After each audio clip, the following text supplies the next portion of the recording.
Kim Pao fans nanindigan sa kanilang mga iniidolo.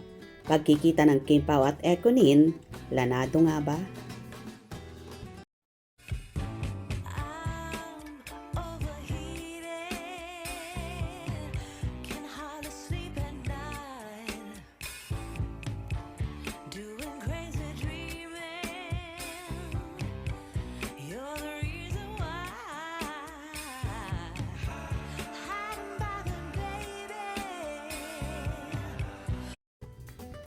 Sa bawat love team ay may kanya-kanyang fandom.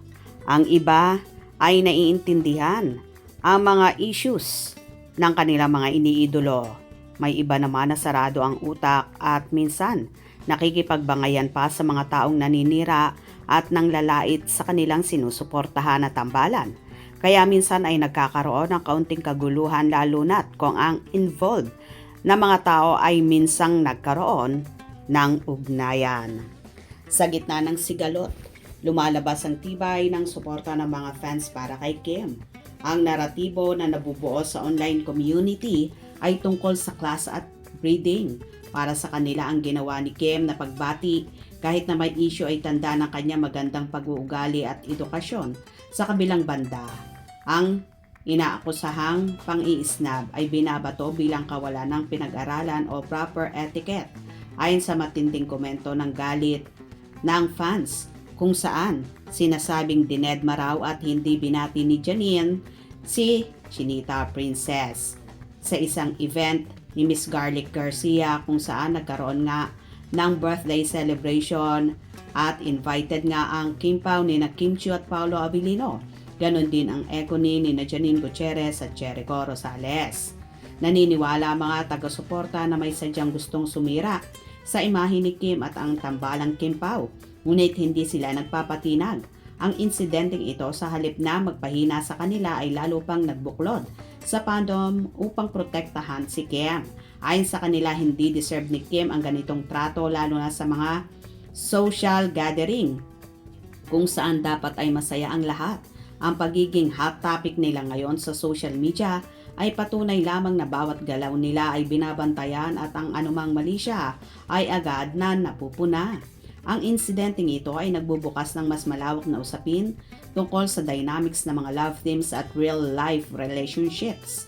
Sa industriya, ang bawat kilos, tingin at pagbati o hindi pagbati ay binibigyan ng kahulugan. Sa kaso ni Kim, Paolo at Janine, ang kasaysayan at mga dating chismis ay nagdadagdag ng bigat sa sitwasyon. Kung totoo man ang mga paratang ng fans na may nagsadya na paglapitin sina Pao at Janine habang andon si Kim, ito ay nagpapakita na maruming laro sa likod ng kamera. Gayunpaman sa huli ang katotohanan ay maaaring may iba't ibang mukha, depende kung sino ang tatanungin. Ngunit base sa video at sa mga reaksyon ng mga taong malapit sa kanila, tulad ni Miss Angelica Pangaliban, hindi may kakaila na mayroong bad blood o awkwardness na naganap. Ang mga larawan at kwento ay nagsilbing mitya para sa panibagong yugto ng intriga. Habang hinihintay pa ang mga panig ng ibang sangkot o ang paglipas ng issue, mananatiling mainit ang mata ng publiko sa susunod na pagkikita ng tatlo. Magkakaroon ba ng paglilinaw o mananatili itong isang open secret na alitan sa pagitan ng mga kampo? Ang siguradong bagay lamang sa ngayon ay ang matinding pagmamahal ng fans kay Kim Chiu na handang ipagtanggol siya sa sino man at anumang sitwasyon na sa tingin nila ay madihado ang kanilang idolo. Ang drama sa birthday party na ito ay isa na namang patunay na sa showbiz. Ang tunay na teleserye ay nangyayari kapag nakapatay na ang kamera ng produksyon, ngunit nakabukas naman ang mga mata ng mapagmatsyag na publiko.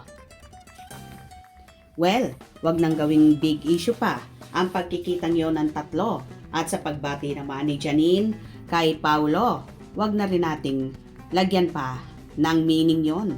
Dahil pare-pareho na silang masaya sa karelasyon nila. Si Janine na may Jericho at si Kim naman na may Paolo na. Kaya move on ang lahat at wag nang gawan pa ng kwento ang dalawang love team.